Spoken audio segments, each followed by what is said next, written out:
This is Becoming You Again, the divorce podcast for women. You are listening to episode number 217, and I am your host, Karen Nelson. Welcome to Becoming You Again, the podcast where you learn to step into your power as a woman in this world, where you learn to reconnect to your wholeness, your integrity, and bring into alignment your brain, your body, and your intuition after divorce. This is the podcast where you learn to trust yourself again and move forward toward a life that you truly want. You are listening to Becoming You Again, and I am your host, Karen Nelson. Welcome back to the podcast, my lovely, lovely ladies. I am, as always, so happy that you are here. Today I'm going to be talking about expanding yourself so that you can live fully after your divorce. This is one of the reasons why I have proudly declared myself so pro-divorce. If you check out my Instagram page, that is in my bio.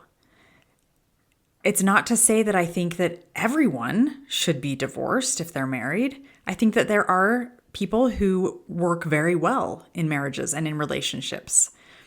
But that isn't the case for every married person. And I especially understand that it is not the case for many, many, many married women. And if you are in a relationship where you are carrying the mental load, you are doing most of the household work on top of raising the children and bringing in income and running the house and managing the home and trying to manage everyone else's emotions and putting yourself last every time, that is not a happy marriage. That is not a great relationship. That is not a nice place to be. And it's for those relationships that I am so pro-divorce over if you have the privilege of getting divorced. I totally understand that divorce is a privilege and it is not possible for everyone to get a divorce. And I totally understand that. But if you're in a situation where you have the opportunity and the privilege to be able to get divorced and it feels like the right decision for you, that is why I am pro-divorce. And it is literally based in this reason of women being able to expand themselves and live fully into who they are as humans and as individuals, that I think divorce can be the catalyst for that. And I have seen it in myself and I see it in my clients all the time. That is why I am pro-divorce. For years, we as women have been taught to shrink ourselves physically and figuratively. We have been taught that it is better if we are small. Small as in size, small as in weight, small as in stature, so that we can be protected by the big men in our lives because we're so little and we need protection, right? That's what society tells us. But we've also been conditioned to shrink our voices, our opinions, our choices, our boundaries. And much of this was put in place by the system that we live in that was created by men. And that is a fact. It was created by men. Women have had the right to vote, and not all women, but a lot of women have had the right to vote, right? You know, that was put into place in 1920, and women of color weren't given full access to voting in the US until 1956. Women in the US weren't allowed to open a bank account or apply for a credit card without a male cosigner until 1974. That was 50 years ago. That is not that long ago. That is relatively recently, especially if we're talking about the scheme of how long humans have been around, right? And to realize that it's only been within the last 100 years or so that women have been gaining more and more access to having a voice and to being able to actually use it. That is not an understatement. So we can take some understanding that, yes, our shrinking ourselves has been conditioned in us from the beginning of our lives because we live in this patriarchal system that has been set up. However, there's also another part of us that comes from the evolutionary biology that has been passed down to us through our DNA. And that is the part of us that wants to keep us safe and wants us to survive, right? I talk about this a lot in my podcast because I think it's really, really important to understand the sciencey part around why we do what we do, why we act the way we act. And then once we have that understanding, that's when we can decide to change if we want to, if that feels right to us, if it's something that we desire, because you're totally capable of change if that's what you want, right? So let's get a little sciencey for a minute. We're going to talk about the amygdala. And I'm not ever going to stop talking about it because I think it's so important in helping each and every one of us understand ourselves better.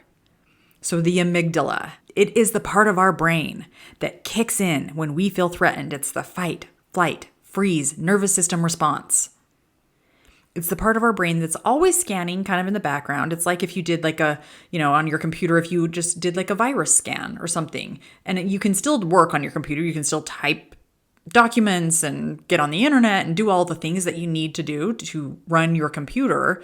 And that virus scanner is just like scanning in the background. This is what your amygdala is doing while we're just out there living our lives. It's just constantly scanning everything in the background, scanning for danger, because its job, its number one job, is to keep us safe. Its number one job is to make sure that we survive another day. So it's really important for it to constantly be scanning for something that might be dangerous to us. And as women, we have been part of a world where we are constantly reminded that we are always in harm's way. Like, for example, I remember one of the very first things that my dad taught me right after I got my driver's license was how to hold my keys in between my fingers when walking to my car at night. Like if I'm coming out of work, I used to work at a grocery store when I was 16. That was my very first job. And so he was like, okay, when you walk out to your car at night, when you get off at like 10 o'clock or whatever time I got off, make sure you walk with your keys sticking out in between your knuckles so that if anybody tries to come after you or grab you, you can use it as a weapon. Like, I grew up in Provo, Utah, you guys. It is a relatively safe city. It is coined literally Happy Valley. And yet, my dad, who knew more about the world than I did at 16, he understood how the world worked, right?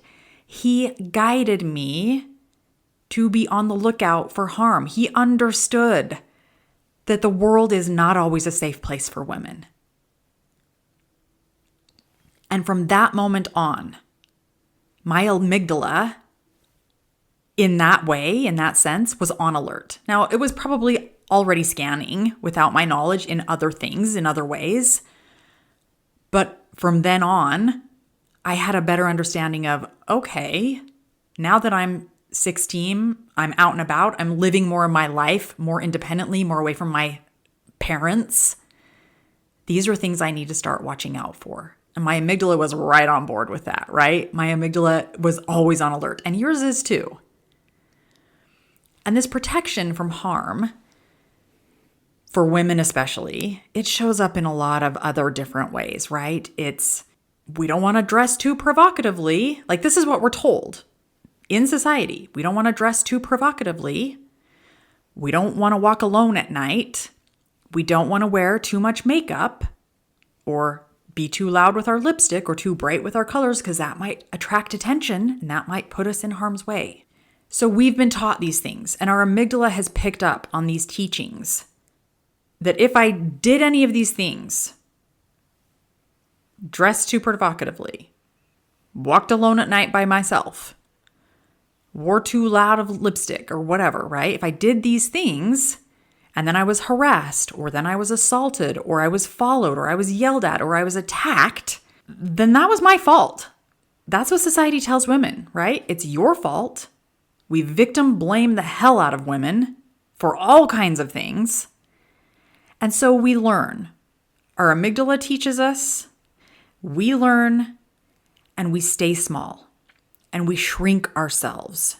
And we be as unnoticeable as unopinionated, as benign as possible in an effort to keep us safe. And so all of this is to say that we as women, we are conditioned from the time we are little kids, little children, to shrink. Don't expand, don't live fully, do not take up space, do not listen to your intuition because your intuition is crazy. Your intuition is guiding you in the wrong direction. That's the emotional part of you that you shouldn't be listening to because you're too emotional. And I am here to call bullshit on all of it. And I'm not the only one who's calling bullshit on this. There are lots and lots and lots and lots of other women out there who understand this. And I have this little tiny platform that some women listen to. And I want you to know that you do not have to live your life small any longer. I am here to say it's time. If you're ready to open up to it, it is time to expand yourself, to step into full living, voiced opinions, break through the constraints and the limits that you have previously held onto, that box that you have been put into, and open yourself up to live the version of an expansive, full, complete, whole life. And here's where the nuance of living this way comes out, because our amygdala is a very important part of our biological system. It is. It truly is there to keep us safe, to keep us alive, like to keep us safe from actual physical harm. So we don't want to just be like, fuck it. Fear is never going to rule my life again. And I don't care. I'm going to walk down all the dark streets all by myself every time I get the chance. Like, okay, that maybe you could do that. That could be a way of like living full, right? It also could physically, because we know the kind of world that we live in, put you in harm. We don't want to do that, right? We don't want to just say fuck it to our amygdala. Because sometimes that fear is real and it truly is prompting us to react from fight, flight, or freeze to actually physically keep us safe. So we don't want to fully reject that part of us. It is an important part of us. What we want to do is find some sort of balance or equilibrium from when the amygdala is trying to protect us from real threat, real danger, or when that fear is coming from emotional danger. That's where we want to find the distinction. Florence Given wrote a book, and it's called Women Living Deliciously. If you haven't read it and you are pro-women and you just really want to live fully into yourself, I recommend reading it. It's amazing. It's very inspiring. It's very like enlightening, and it will make you feel so good to be a woman and so proud of who you are, right? But she said in this book, and I quote, "This fearful voice is like an overprotective parent who loves you so much that they want to keep you out of any possible danger or rejection. But being wrapped in protection doesn't allow you to make mistakes, learn, or build a sense of who you are and what you are capable of." End quote. By learning to expand beyond the constraints that society and our biological evolutionary voice has placed on us, we are able to step more fully into our capabilities that are far beyond what we actually believe is possible for us. And you know what? That takes self-trust. That takes intuitive guidance, meaning you're going to listen to your intuition because your intuition knows. It always knows what is best for you. This takes listening to our brain and our body and knowing how to align those with our intuition so that we can live into our integrity and into our wholeness. Hi, it's me, Karen. I just wanted to pop in real quick and say that, as you know, I have been through the divorce process, and I know that even though you have tons of tools at your fingertips to give you the mental and emotional support you need, doing it alone is tough. So often, we want to feel cared for. We want to talk about what's going on for us. We want people to see us and hear us and understand. But we don't want to feel like a burden to our family or friends. We don't want to always be questioned about what's happening or how things are progressing. But we also want space to be able to talk about it in certain moments without feeling pressure and without feeling judged. That's where I come in. I'm a life coach who specifically works with women going through divorce. When we work together, that means that you don't have to rely solely on yourself to know what tools to use every time a sticky situation arises. You don't have to feel like a burden to your friends and family every time you want to feel cared for while also wanting your space. You don't have to do your healing, your emotional processing, or your decision making all by yourself. I will be there to walk you through this healing process every step of the way. I offer a free 30-minute Zoom call. This call is a safe, comfortable space for you to show up and be heard and understood in a way that your family and friends just can't offer you right now. It's also a way for you to see that you don't have to do it all on your own. One of the things that we'll talk about on the call is what it would look like to work together further. And even if you decide you're not ready to continue working together, you will leave this call feeling supported, valued, comforted, and seen. You will leave this call feeling transformed in some way, even if that transformation is that you feel emotionally a little bit better and more supported than you did before the call started. Schedule your free 30-minute call today by going to KarenNelsonCoaching.com. That's www.KarenNelsonCoaching.com. Staying small, shrinking ourselves, and living from this fear prevents us from believing that we are capable of handling uncertainty. But the truth is, we already know how to handle uncertainty. We do it every single day. We just don't give ourselves credit for living with uncertainty every day because our brain uses the past to predict what's going to happen in the immediate and sometimes not even immediate future. Our brain is always believing that what we predicted from the past is going to happen, and we just believe that it's always certain, that we always just knew what was going to happen next. And then when something doesn't happen the way our brain predicted it would, we get scared and we believe that something has gone wrong because we're like, oh no, uncertainty. I thought I knew how things were going to pan out here, and then it didn't, so I got to be afraid of the uncertainty. But that's bullshit. Again, I'm going to call bullshit on it. Every second is uncertain. We just pretend like it's not. We don't give ourselves credit for owning living in uncertainty. And so we're afraid of it. But the reality is we never knew. Our predictions are just that. They're predictions. They're not knowledge. They're not truth. They're not certainty.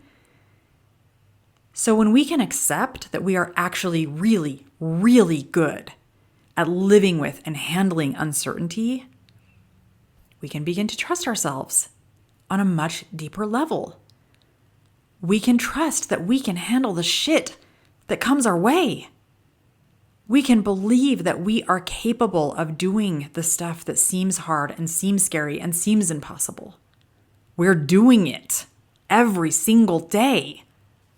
I want you to think about this in relation to your divorce. What if the only option that you had was to believe that you were fully capable of handling and dealing with every single thing that was thrown at you as you went through your divorce? What if that was your only option? Like there was no other thoughts that crept into your brain that were like, you can't handle this, you're not capable, you don't know what to do. What if that wasn't even a thought that you could have? And so your only option was just believing that you were capable, that you could handle it. You'd figure out how to deal with it. How would you feel about yourself? You would be so powerful in your own life. You would just be like, hard thing comes, okay, I got this. I'll figure it out. I'll know what to do when the time is right. I can trust myself. I got this. You might feel other emotions like sadness or grief or frustration, right? But you wouldn't feel afraid of trusting that you can figure it out and that you know what to do. How would you feel about your capabilities? You would feel amazing, right? And it doesn't mean that you would just be like living your life out there not feeling scared about anything. Like, yeah, you still might feel some fear, but you would have courage attached to every single time you felt fear. And decision making would be like a freaking breeze. It'd be so easy because you'd be like, yeah, okay, I know what to do. I know what decision to make because I can trust that I'm going to make the decision right for me no matter what. And I'm not afraid to change my mind if I decide that's what's right for me. Right? It's not like wishy-washy, like, should I, shouldn't I? I don't know. No, you would know. I got this. I will figure it out. I can do hard things. That is the attitude that you would have going into every single situation. Just knowing like, yeah, it might be hard. I got this still. It would feel really good to be able to trust yourself and know that you would show up for you in every situation that came at you. So I had this experience recently in my current relationship with my partner. Like, we've been having a lot of political discussions, and maybe that's surprising to you, maybe not. I think in this political climate that we're living in, it probably shouldn't surprise most of you because we talk about things that are happening in the world and in this country. So sometimes we agree, sometimes we don't. And some of our conversations, we are truly at odds. It doesn't happen a lot, but it does happen because we are different people and we have different thoughts, right? And it's been kind of challenging sometimes to be open and hear the opinion of the other person without needing to cut them off or without becoming defensive or tear the other person down, right? But at the end of each discussion, we have been able to get to a place of better understanding and more vulnerability in our truth, and that has brought us closer together. But during one of these conversations, it was a while back, my partner had voiced to me that he was feeling lately that I was much more like angry at the world, and especially what was going on in the United States. That's where we live, and so of course we were talking about the United States. And I want to underscore here that he was not saying he felt like I was angry at him. And I'm glad that he didn't, because I'm not angry at him, right? But he felt like my anger was fueled by things that were happening in our country.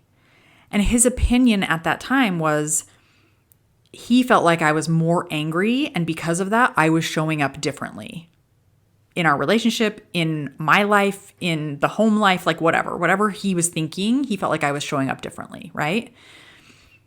And the truth is, I have definitely been more audacious in my life, especially this year. It's for a lot of different reasons, but I have been more vocal on my social media platform for my coaching, but also for the things that I believe in and that I support and that are important to me. I have been calling my congressman very regularly. I've been going to protests. I've been writing letters to my congressman, to the White House, to like all of these different things that I find important. I've been really making my voice known, making my opinion known, educating myself in ways that maybe I hadn't done previously, right? And I have been more loud and more vocal when we watch television shows and I'm calling someone out for doing something that I don't agree with or doing something that I think is racist or homophobic or, just whatever. It doesn't even matter. It could be like literally anything. And if I voice my opinion, he has noticed that I am more vocal about these things. And all of this was making him feel very uncomfortable. He felt a shift in my presence and my energy, and that was something he was not used to. And when he told me this, my initial reaction was my amygdala response kicked in, like right away. And my amygdala was like, uh-oh, this is threatening. We feel threatened. My survival is threatened. This could mean the end of the relationship. This could mean death, right? Death is upon me. That's what my amygdala felt like. And I felt my nervous system heighten like immediately when he's telling me these things, right? I definitely recognized in that moment I had a nervous system response. I was in fight or flight, which makes sense. right? We don't like hearing things from our partner where they're like, this makes me feel really uncomfortable. You're acting like a different person. I'm not sure who you are. You act really angry, right? We don't want to hear those things. So during the initial conversation, I had that initial fight, flight response, and I felt it immediately in my body. And while we're having this conversation, we were kind of interrupted. He had to go run an errand. He had to go pick up one of the kids or something. And so he left, which gave me some space, and it gave him some space too, right? But in my time, while he was gone, I used that space to re-regulate myself. I used that space to calm my nervous system and to understand and listen to what was happening in my body and to remind myself, guess what? In this moment, or in that moment, my survival actually is not threatened. I am very safe. I am feeling emotions, but I am safe. My survival is not threatened. And I reminded myself of that several times, and I calmed my nervous system. But before I was able to do that, like right after he left, and our conversation was kind of put on hold, my initial thoughts that I had were, I better be different. Like, I better be more quiet. I better not voice my opinion so much. I probably should apologize for the way I'm feeling about what's happening in the world, because I don't want him to think that I'm angry, and I don't want him to think that I'm outspoken or that I'm being too much. But here's the thing. I have been doing so much work on myself and on reconnecting with me and on listening to my intuition and living into my integrity and not making myself small and not going back to who I was when I was married, when I didn't allow myself to have an opinion, when I didn't take up space. I've been working very hard on not being that person any longer because I don't want to be her. I want to expand into me more authentically. I want to be more aligned in my integrity with myself. I want to be able to use my voice when I feel like it's important.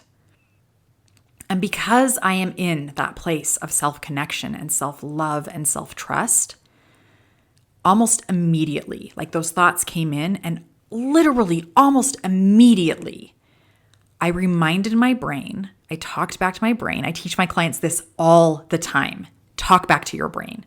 Because the things that it offers you aren't always going to help you. And it's not even always in your best interest or what you want to be thinking. So talk back to your brain. And I did that because I've been practicing it a lot. I'm not saying it's like so easy to just talk back to your brain. You got to practice this stuff.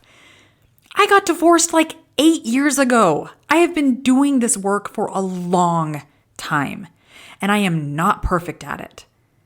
But in this conversation, right after he left, and those thoughts came in, I reminded my brain, which reminded me, right? Because in my brain, it reminded me that I am no longer that person who shrinks to fit in. I don't apologize for something that I do not need to apologize for. I don't make myself feel bad so that someone else can feel comfortable in my presence. That version of me used to feel bad for feeling my emotions or for having emotions. I used to shrink to fit in or to make sure everyone else was comfortable, but I'm the one who's like sitting there so uncomfortable. I used to do that all the time. I used to be that person who didn't allow myself to feel and process through my anger in healthy ways. That was definitely an old version of Karen. That was the version of Karen that was in a people-pleasing marriage. That was the version of Karen that put my needs and my wants last on the list, and sometimes not even then. And I have moved and grown so far beyond that version of Karen in so many ways.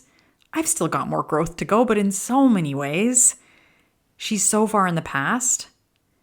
And I knew immediately, I am not going back. I am not going back to that version of me. Now, I might touch it in moments, but in this moment, I was not willing to accept shrinking myself again. And my partner got back.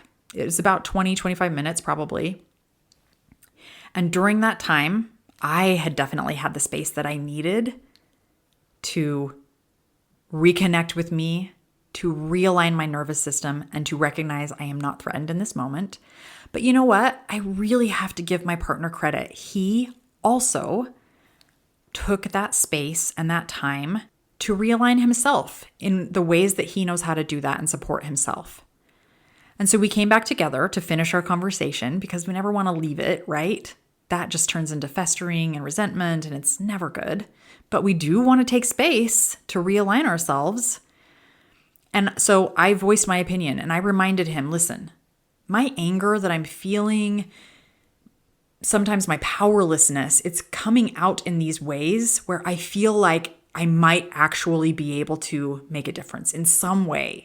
And it's never directed at you. And I reminded him, I really wanted to make sure that he understood that. And then I really wanted to reinforce to him that just because I'm feeling some sort of way about the country that we live in and the things that are happening in this country, it doesn't mean that he also has to feel that way. Like if I'm angry about something that's going on outside of our relationship, he doesn't have to agree with me. He doesn't have to feel that way. And I would never expect him to mirror me in that way. And I also wanted him to understand that I heard him. Listen, I hear you. I understand that it makes you feel uncomfortable, but also I'm not in charge of your emotions and my opinions are valid. And that he ultimately was the person who taught me that. Before I met him, I was in a marriage where I didn't believe that I had an opinion that was valid or valuable or even like that I was allowed to have an opinion. He taught me that it was okay for me to have an opinion. And I really wanted to reinforce that that is something so beautiful that he has it was a gift that he gave me to help me realize I'm allowed to have an opinion and I'm allowed to voice that opinion. And so to his credit, he also voiced that while he was out, we separated for a few minutes, he had used that time and that space to think. And he told me that he didn't want to be the kind of person who told their partner that they were being too much or too loud or too opinionated. He didn't want to be that kind of person. He felt icky about that. And he realized that it was not my job as his partner to help him deal with the emotional discomfort that he was feeling around me showing up differently in the world, me behaving in ways that truly aligned with my integrity and my knowing. And it's not my job to make him feel comfortable with that. He totally understood that and he totally voiced that to me, and that would be something that he would be working on, is working on his own discomfort when I'm showing up in the world in a certain way. Listen, knowing yourself and trusting yourself and believing that you as a human, as an individual, were put here in this world, on this earth, to expand, to grow and create in many ways and in many forms. And that is a beautiful truth about women in general, about humans in general. You are allowed to live a full life after divorce. You are allowed.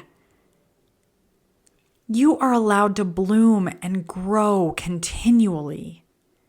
You are allowed to believe that you are capable of handling all of the things that come at you without having to shrink yourself, without having to fit yourself in a box, without having to constantly apologize for being you.